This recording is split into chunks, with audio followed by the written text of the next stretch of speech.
बिस्मिल्लाहिर्रहमानिर्रहीम। Suhail Zubair Tech Solo Soft channel की जानब से आपको वेलकम करता हूँ। CS610 कंप्यूटर नेटवर्क एक 100% एक्यूरेट परफेक्ट सोल्यूशन। अपने बारे में बताता चलूँ, मैं VU से मास्टर, VU से MPhil, CCNA CCNP certified, Microsoft certified और AI एज़्योर सर्टिफाइड हूँ। चैनल सब्सक्राइब नहीं किया हुआ तो प्लीज़ चैनल ज़रूर सब्सक्राइब करें, वीडियो को लाइक और शेयर भी ज़रूर करें।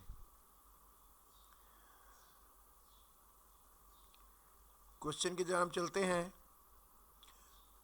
You are network technician in a company using a 10 base T Ethernet network.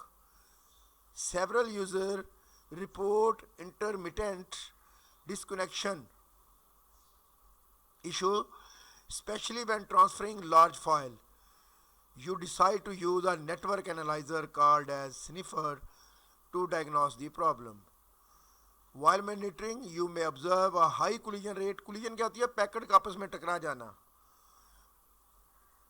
वो ऐसा समझ लेना, वो ट्रेन चल रही है ना लाहौर से साहिवाल तक, तो एक सिंगल लाइन होती है, उसी पे इनकमिंग और दोनों ट्रेन उसी एक ही पटरी पे आ रही होती हैं। जब कहीं कोई क्रॉसिंग आ जाए, एक ट्रेन को स्टेशन पे रोक लिया जाता है, दूसरी को गुजारा जाता है, फिर इससे दूसरी ट्रेन को निकल जाती है। ऐसे सामने सामने आ जाए तो उसको कोलाइड करना कहते हैं। अगर डाटा एक ही लाइन से गुजर रहा हो, इनकमिंग आउटगोइंग, उसे कोलिजन कहते हैं, कोलाइड होने कहते हैं डाटे को।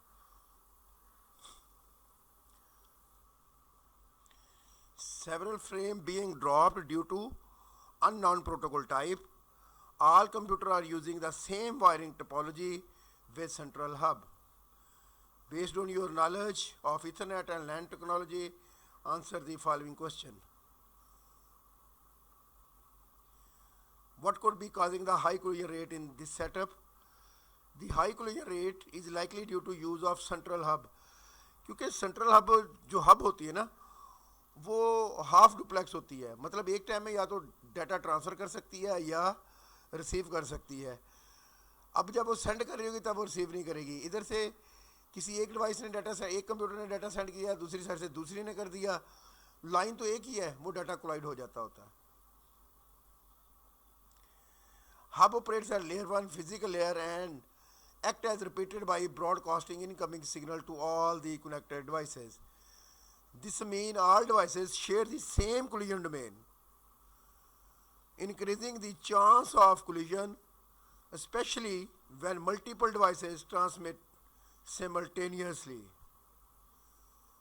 Large file transfer increase network traffic, further raising the probability of the collision. मतलब एक रोड समझ लेना आप, एक रोड है, उसमें एक टाइम पे एक बंदा गुजर सकता है। जितने ज़्यादा लोग उस रोड से गुजरने वाले होंगे, ज़्यादा चांस होगा कि वो आपस में टकराएंगे।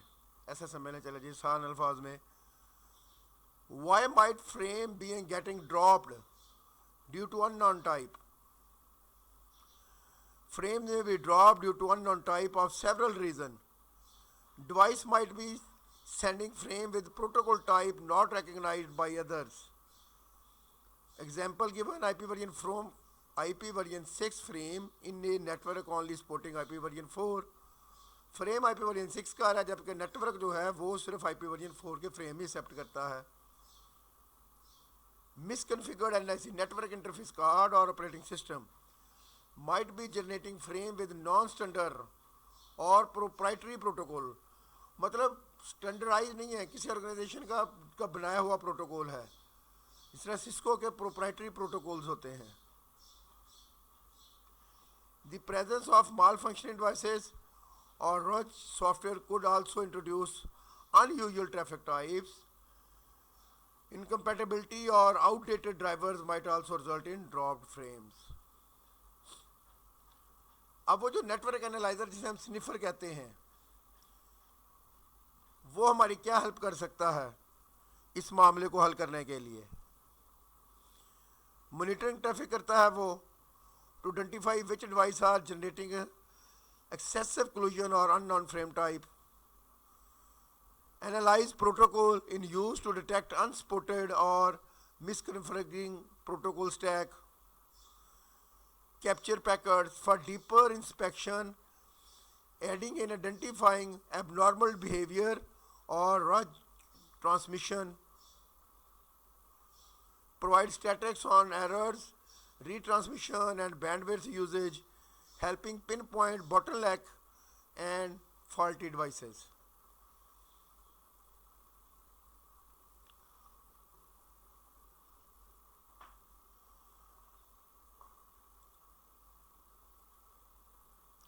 You are assigned to set up a new LAN in an office space with 20 desktop computer located in close proximity. Your manager wants to cost-effective, easy-to-maintain solution with minimal downtime in case of cable issue. You access the following technology.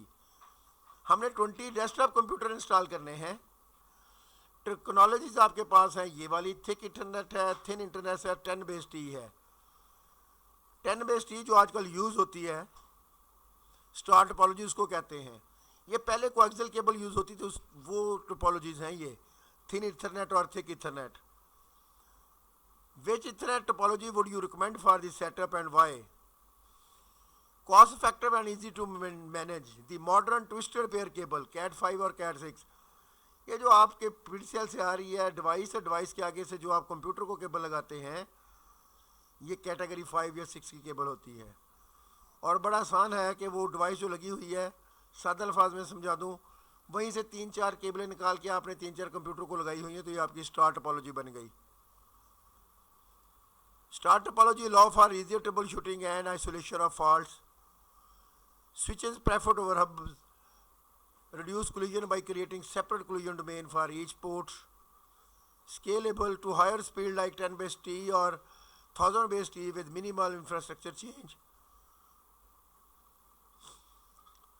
What kind of NIC would be most suitable in this case? 10, 100, 1000 megabase Ethernet, RJ45 compatible. These are backward compatible with 10 base T and supporting higher speed for further upgrade. They are readily available and cost effective. Network interface card है, उसकी speed 10, 100, 1000 मेगाबिप्स वाली है. ये backward compatible है. अगर आप 1000 वाला है तो ये 100 वाले के साथ भी कंपैटिबल है. अच्छा जी, हमने तो 10 बेस टी यूज़ की, या जो यूज़ नहीं की हमने टोपोलॉजी, किस वजह से हमने यूज़ नहीं की वो मैं बता देता हूँ.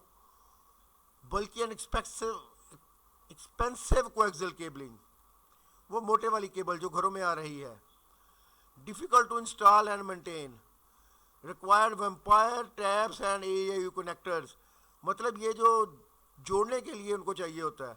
अगर आपने एक कंप्यूटर को कोएक्सियल केबल से जोड़ना है तो ये वैम्पायर कनेक्टर और AIU कनेक्टर आपको चाहिए होता है. और स्टार टोपोलॉजी में RJ45 होता है, सिंपल जाके आपने अटैच कर देना होता है. पोर्ट बनी होती है, लैन कार्ड उसके अंदर आप लगा देते हैं. Limited and flexibility and scalability. Thin internet 10 base T को कहते हैं. Use coaxial cable with BNC connector.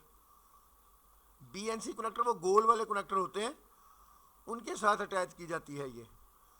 बस टोपोलॉजी या single cable failure effect the same entire network, not suitable for modern network needs, limited bandwidth and harder fault isolation. इनमें fault ढूंढना बड़ा मुश्किल होता है. चैनल सब्सक्राइब नहीं किया हुआ तो प्लीज़ चैनल ज़रूर सब्सक्राइब कीजिएगा. वीडियो को लाइक शेयर करें, कमेंट करें, दुआओं में याद रखिएगा. Thank you very much. Best of luck. अल्लाह हाफिज़.